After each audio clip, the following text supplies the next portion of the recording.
เรื่องเสียงเมียงตอนที่ 4กล่าวถึงพญาผู้ปกครองเมืองตานีพระองค์ปกครองบ้านเมืองด้วยความผาสุกห่มเย็นแต่ว่าพญาเจ้าเมืองตานีมักการพนันแข่งขันการพนันแต่ละเทื่อก็เดิมพันด้วยเงินคำสร้างมาแม้นว่าเจ้าเมืองอื่นสิเอาหยังมาต่อสู้พระองค์ก็บ่ปฏิเสธ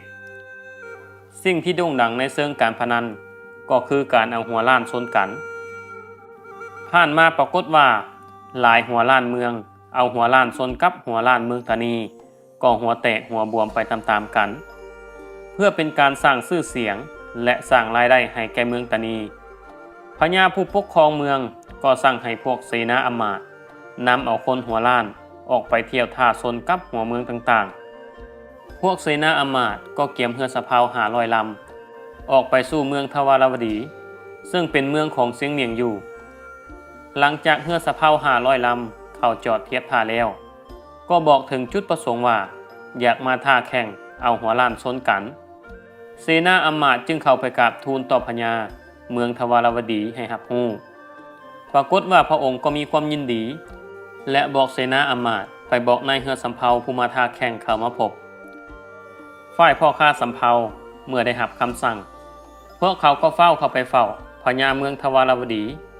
พร้อมทั้งนำเอาเครื่องบรรณาการไปถวายพญาเมืองทวารวดีก็ถามข่าวถึงความเป็นอยู่ของพ่อข้าตลอดฮอดความเป็นอยู่ของพญาเมืองตานีแล้วนายสำเภาก็กราบทูลต่อพญาว่าเพิ่นได้แต่งตั้งให้พวกขน้อยเอาเรือ500 ลำพร้อมทั้งเอาหัวล้านมาท่าชนกับหัวล้านเมืองทวารวดีการพนันเทื่อนี้มีม้าสร้างเข้าของเงินคำเป็นรางวัลส่วนพญาเมืองทวารวดีก็ยินดีตอบสนองพญาเมืองทวารวดีก็เอิ้นโฮมเอาหัวล้านในเมืองมารวมกัน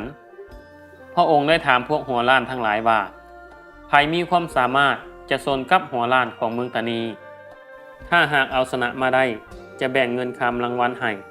พร้อมทั้งยกเว้นเวียกบ้านการเมืองทั้งหมดแต่ปรากฏว่า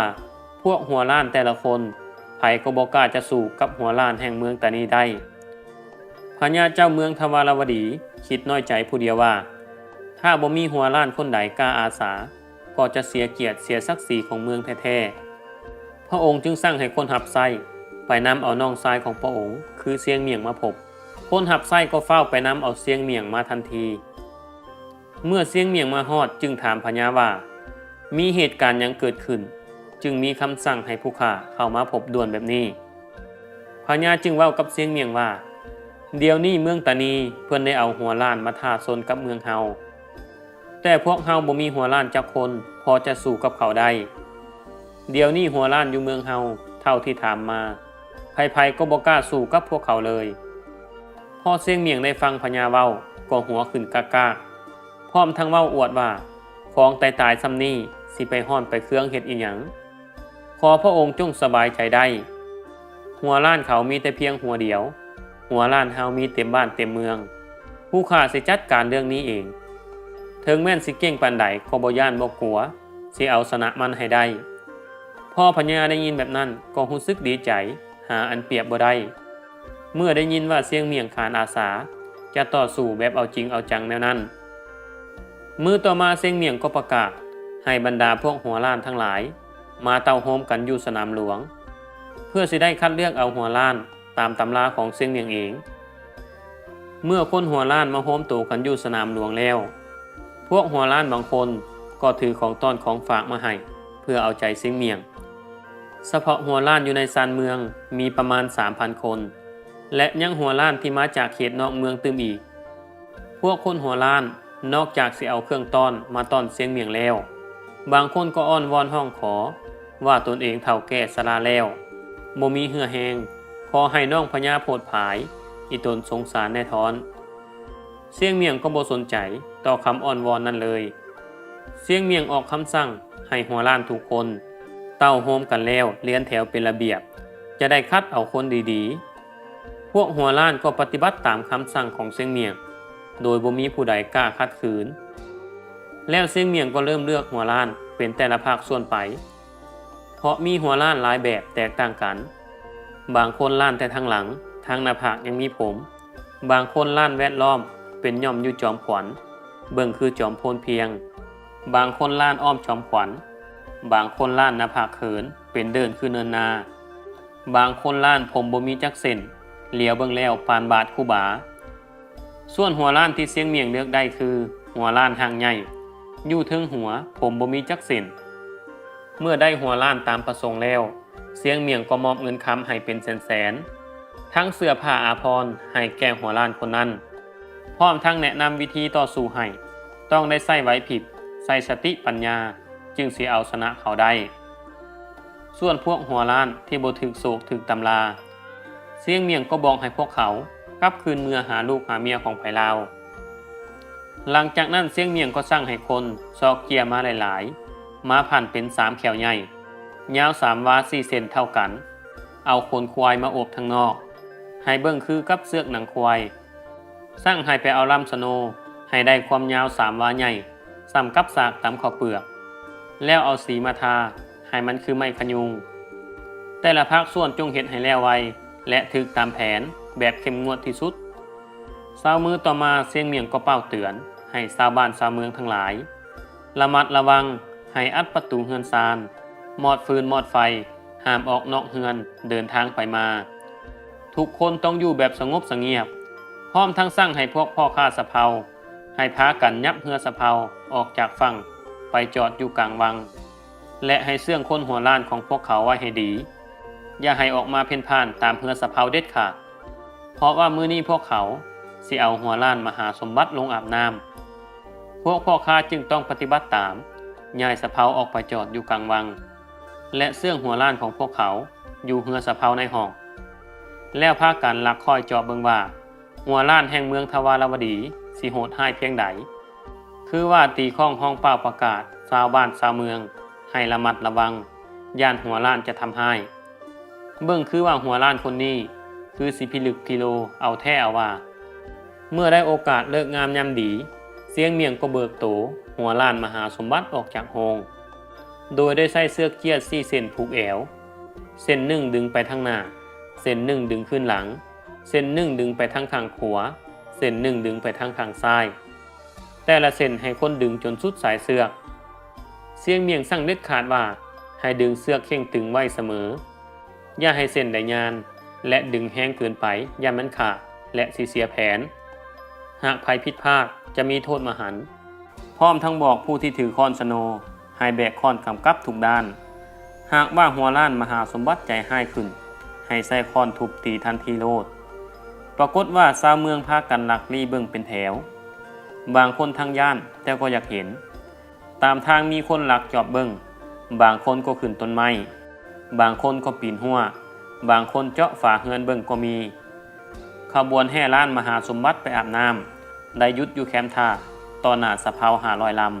ำเพื่อปฏิบัติตามแผนของเสียงเมียงเสือดไก่ให้ลิงย่านพอรู้ว่าพวกพ่อข้าสะเพาและหัวล้านของเมืองตานีพากันลักจอบเบิ่งหัวล้านมหาสมบัติก็ทำท่าใจให้กระโดดโยกเต้นเฮ็ดให้ตะพึดตะพือดึงเสือก4 เส้นนั้นจนขาดเป็นบั้นปานว่าสร้างดึงเอาโลดพวกที่ดึงเสือกก็เฮ็ดล่มความล้มหงายบางคนก็ทำท่าปบหนีลี่ตายพวกที่ถือค้อนก็ทำท่ากอดกลุ่มตัวแต่ก็ลุดลอยปล่อยไปจึงพากันเอาค้อนทับปรากฏว่าค้อนนั้นมุนอุยปุยแต่ล้านมหาสมบัติก็ยิ่งทำท่าแผดเสียงขึ้นทั้งโดดเต้นขโยงขยิงคือบ่ฮู้จักเจ็บจักปวดแล้วก็แล่นกลับคืนเข้าไปในวังชาวเมืองที่แห่ขบวนมาพากันแตกหนีสะทรายเมื่อล้านมหาสมบัติกลับแล้วพวกพ่อข้าสะเพาที่จอบเบิ่งอยู่นั่นก็ค่อยๆป้อนหัวออกมาบางคนยังตกใจย่านบ่แล้วบ่เลิกทั้งหลายพากันงึดง้อความแข็งแรงและโหดร้ายของล้านมหาสมบัติแห่งเมืองทวารวดีส่วนล้านแห่งเมืองตานีก็ยังสั่นย่านทดๆอยู่บ่กล้าออกเฮือสะเพาจึงเว้ากับพ่อข้าเฮือสะเพาว่าตนเองจะบ่ขอแข่งซนกับหัวล้านมหาสมบัติเด็ดขาดเพราะบ่อยากเอาชีวิตไปทิ่มละล่าพวกพ่อข้าสะเพาก็ได้แต่พากันจมเสียใจผ่านมาหัวล้านของเมืองเฮา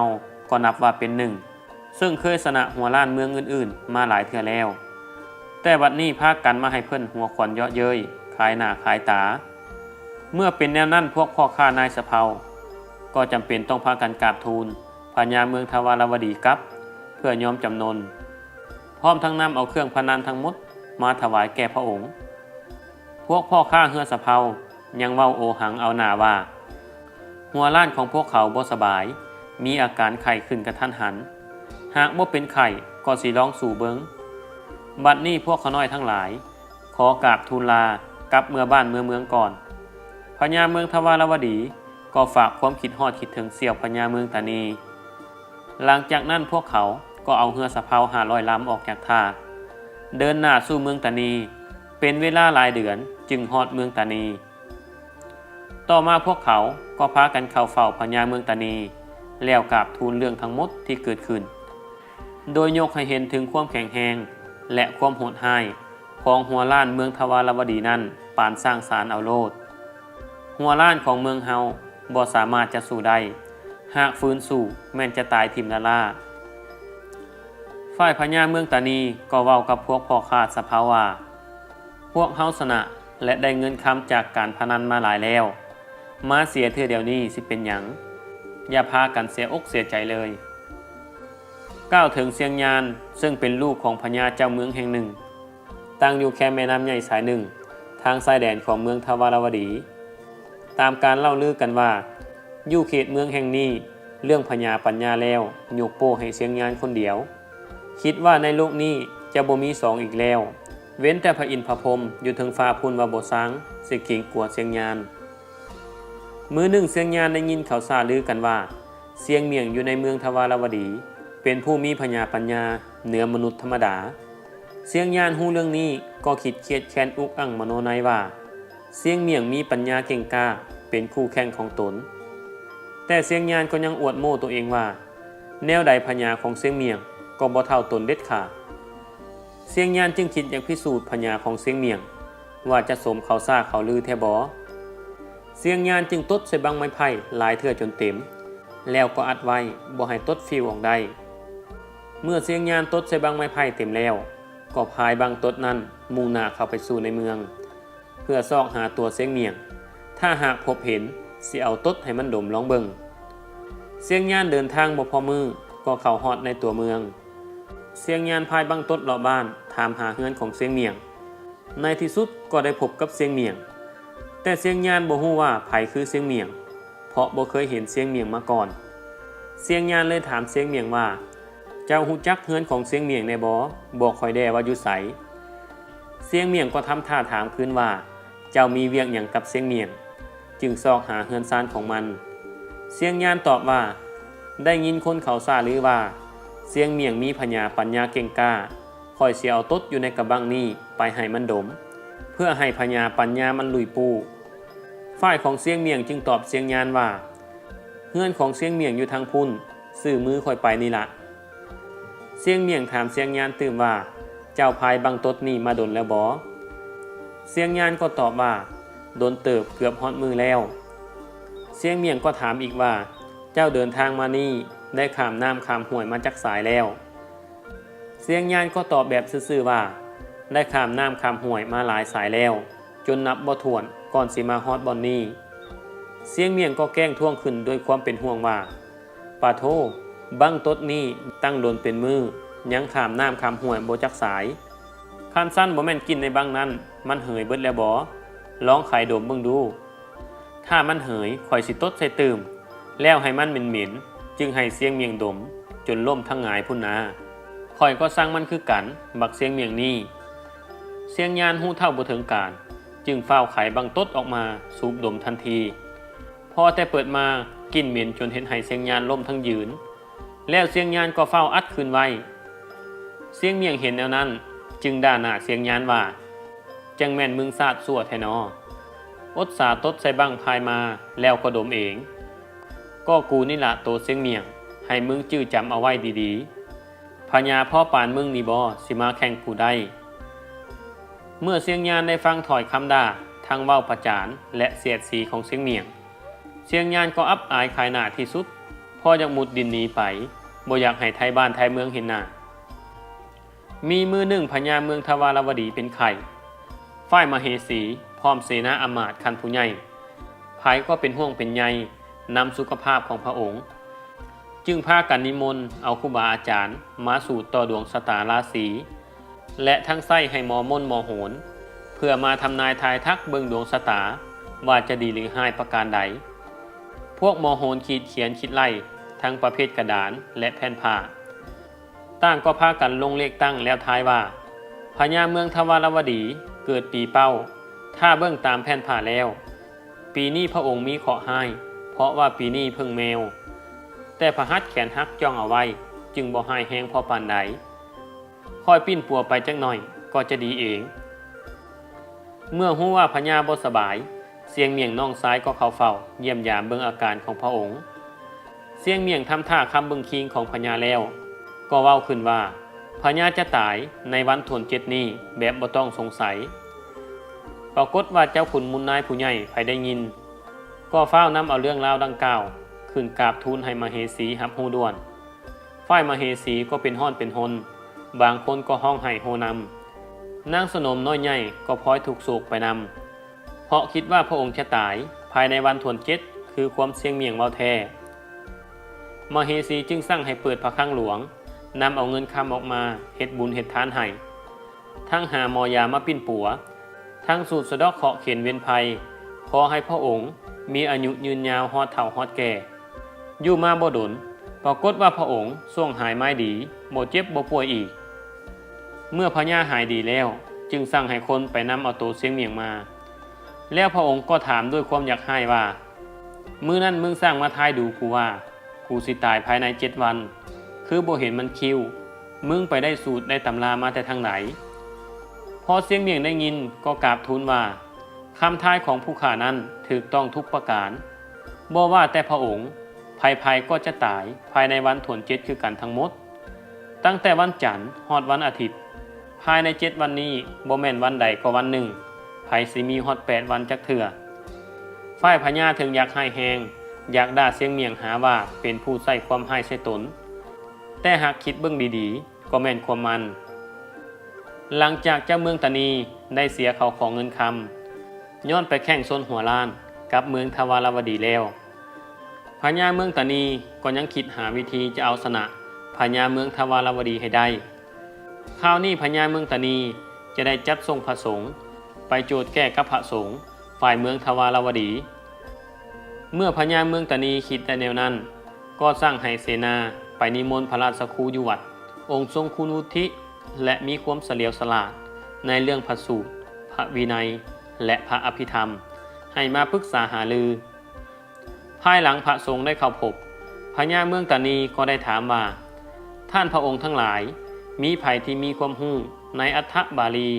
พระสูตรพระธรรมพระวินัยแด่พวกพระราชครูก็ตอบว่าอันเรื่องความรู้ทางด้านหนังสือนี้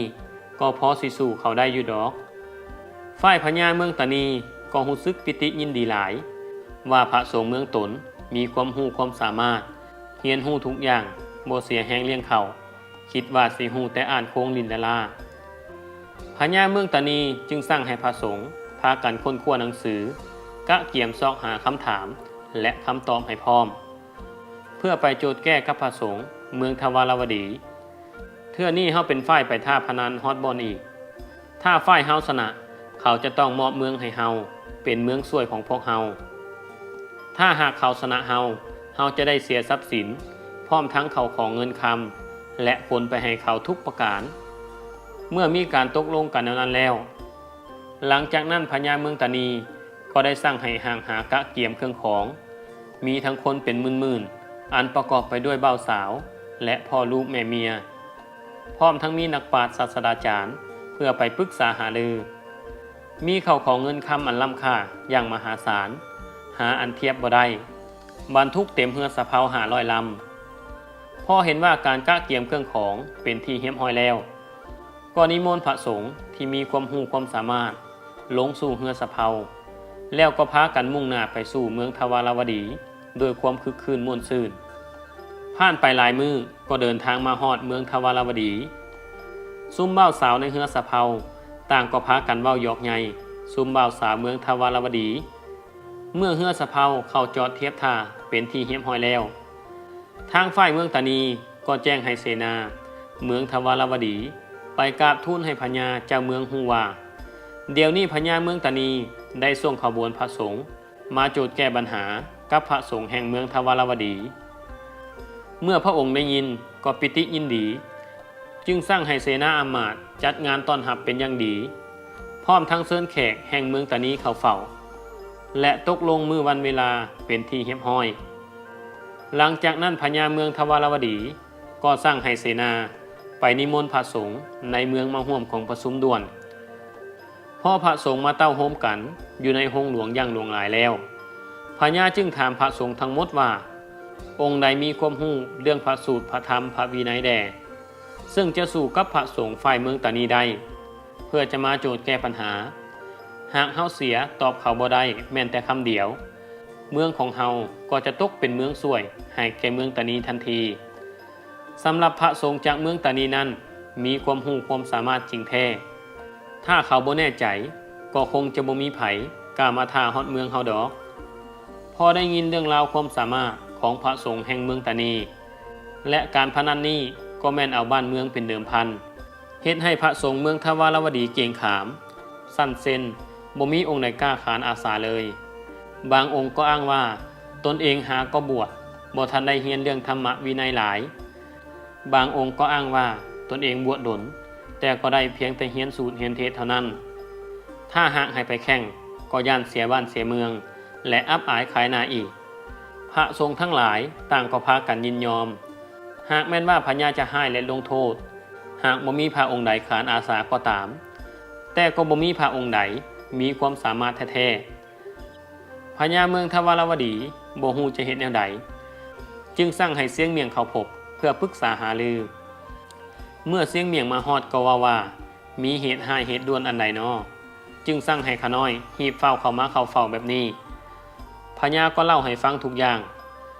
เมื่อเสียงเมียงฮู้แนวนั้นก็จมว่าเสียแห้งเฮาย่อผ้าเข่าถวายทุกมือแต่พระสงฆ์เหล่านี้ก็บ่มีองค์ใดจะสามารถปกป้องบ้านเมืองสวยเฮาได้บวชก็บวชละล่าธรรมะธรรมโมบ่ศึกษามีแต่อ่านกรลินเสียงเมียงถามพญาอีกว่าบ่มีพระองค์ใดแล้วบ่หากบ่มีแท้ๆข้าน้อยสิยอมแถหัวเขาบวชเพื่อสู่กับพวกเขาอันซ้ำคนเดินดินกินข้าวคือกันบ่ย่านพวกเขาดอกธรรมะของพระพุทธเจ้าก็มีตั้ง 84,000 พระธรรมขันธ์แม่นไผสิเฮียนได้หมดสุอันขอให้พระองค์จงสบายใจเรื่องนี้ข้าน้อยจะจัดการเองเมื่อพญาได้ยินเสียงเมียงเว้าแนวนั้นก็เบาใจหลังจากนั้นก็จัดงานบวชให้เสียงเมียงและฮดขึ้นไปเป็นพระราชครูไสยสิทธิ์ตะกะแก้ววงคำพีรังองค์อาจในมือเดียวในพิธีนี้พญาเจ้าเมืองก็เข้าร่วมนำเมื่อฮอดมือนัดหมายก็ได้แห่พระเสียงเมียงไปสู่สนามหลวงเมื่อพระสงฆ์ทั้งสองฝ่ายมาฮอดสนามหลวงแล้วพระเสียงเมียงก็ทำท่ามาเป็นพระยืนต้อนรับและได้บอกว่าตนเองก็เป็นพระอยู่เขตนอกพุนอายุได้23 ปีแล้วพญาเลยฮดสงฆ์ให้มื้อวานนี้แต่สำหรับพระ3 องค์ที่จะมาเหตุการณ์โจทย์แก้ปัญหากับพวกท่านมื้อนี้เพิ่นอยู่ในห้องจักหน่อยจะออกมาฝ่ายพระสงฆ์เมืองตานีก็ยินดีที่ได้ฮู้จักจึงบอกให้พระครูเสียงเมียงเล่าประวัติพระครูทั้ง3 องค์สู่ฟังพระเสียงเมียงบอกว่าท่านทั้ง3 องค์ที่อยู่ในห้องสิมาตอบแก้ปัญหานำนั้นเพิ่นเรียนจบพระไตรปิฎกเรื่องพระสูตรพระอภิธรรมนี้ของกินกับข้าวเพิ่นเมื่อได้ยินนั้นพระเมืองตานีจึงได้ถามว่าปานใดเพิ่นจึงจะลงมาพวกเฮาเดินทางมาไกลอยากปรึกษาแลกเปลี่ยนบทเรียนนำเพิ่นพระเสียงเมียงตอบว่าอดใจรอท่าอีกจักหน่อยเพิ่นกำลังสิออกมาแล้วพระเสียงเมียงเว้าขึ้นอีกว่าพวกเฮามาลองล้มกันดินๆถ้าเพิ่นเบิ่งเนาะพระเสียงเมียงเว้าขึ้นอีกว่าถ้าสิล้มกันในเรื่องพระสูตรพระวินัยพระอภิธรรมมันก็กว้างขวางลึกซึ้งแท้หรือเรื่องอัคคบาลีมันก็มีอันแปลหลายต่อหลายดังนั้นเฮาจะมาล้มกันในเรื่องตระกูลของพระพุทธเจ้าดีกว่าพอหอมปากหอมคอซ้ำซ่าพระคู่หลวงเพิ่นมาฮอดจากนั้นพระเสียงเมียงถามถึงชื่อแท้ของพระพุทธเจ้าชื่อพ่อแม่และโคตรวงตระกูลของพระพุทธเจ้าปรากฏว่าพระเมืองตานีตอบได้แต่พระเจ้าสุโธทนะผู้เป็นพ่อ ส่วนพ่อของพระเจ้าสุโธทนะแม่นบ่ฮู้พระเสียงเมียงจึงว่าข้าน้อยเป็นเพียงลูกศิษย์ปลายแถวของพระครูหลวงเท่านั้นถ้าเพิ่นเป็นคนถามเองมันจะยากกว่านี้เป็นร้อยเท่าพันเท่าปัญญาของเพิ่นเลี่ยนไหลคือน้ำไหลหาดพุ่นแล้วเมื่อเห็นว่าพระทั้ง3องค์ของเมืองตานีตอบบ่ได้พระเสียงเมียงจึงเปลี่ยนมาเป็นการอ่านหนังสือแข่งกันพระเสียงเมียงได้เอากระปูจุ่มกับน้ำหมึกแล้วปล่อยลงใส่เจียให้มันไต่ออกมาให้พระเมืองตานีอ่านปรากฏว่าองค์ใดก็บ่สามารถอ่านออกได้เพราะมันขดมางอมาแงเกี่ยวไปเวียนมาจับเอียงซ้ายปีนไปปีนมาก็บ่สามารถจะตีความหมายออกมาได้ในที่สุดพระเมืองตานีก็ยอมพระเสียงเมียงจึงอ่านให้ฟังว่าคำนี้อ่านว่ากระเปียไตจูพร้อมทั้งแปลให้ฟังว่ากระปูไตเจียฝ่ายพระเสียงเมียงนอกจากสิล้อถามแล้วยังใช้วิธีกดดันและเสียดสีพระฝ่ายเมืองตานีว่าปานนั่นสร้างว่าเฮียนจบพระไตรปิฎกจะมาแก้โจทย์ความรู้กับท่านพระครูหลวงเพียงแต่ล้มกันลินก็อ้าปากตักเหงือกจนแมงวันสิขี่ใส่แขวแล้วคำเว้าของพระเสียงเมียงเฮ็ดให้พระเมืองตานีตกใจย่านกลัวทั้งคิดว่าขนาดลูกศิษย์ปลายแถวหากบวชเป็นพระมือวานนี้ก็ยังมีปัญญาเก่งกล้าสามารถปานนี้ถ้าหากแม่นพระครูหลวงจักเพิ่นสิเก่งส่ำใดถ้าหากฝืนต่อไปก็จะอับอายขายหน้าว่ามานั่งอ้าปากตักเหงือกให้เพิ่นนินทาว่าขวัญเป็นแน่แท้พระทรงเมืองตานีจึงพากันตัดสินใจยอมแพ้และได้เสียเขาของเงินคำให้เมืองทวารวดีฝ่ายเมืองทวารวดีเมื่อได้หับไสสนะแล้วก็ได้ให้เสนาอำมาตย์ไปค้นเอาเขาของที่ได้พนันกันทั้งหมดออกจากเรือสะเพา500 ลำภัยก็ปิติยินดีกับพระเสียงเมียงที่สามารถรักษาบ้านเมืองไว้ได้พอหุ่งเศร้าพวกนายสะเพาและพระสงฆ์เมืองตานีก็เข้าเฝ้าพญาเมืองทวารวดีเพื่อกราบทูลลากลับไปยังเมืองตานีพญาเมืองทวารวดีก็ฝากความคิดฮอดคิดถึงเสี่ยวพร้อมทั้งบอกเสนาให้กราบทูลพญาเมืองตานีให้ได้ว่าอันเรื่องการพนันนั้นมีได้มีเสียอย่าเก็บเอาไว้ในอกอย่ามกเอาไว้ในใจให้เกิดความบาดหมางอันจะทำร้ายเพื่อนมิตรภาพของพวกเฮานี่ก็คือเรื่องเสียงเมียงตอนที่ 4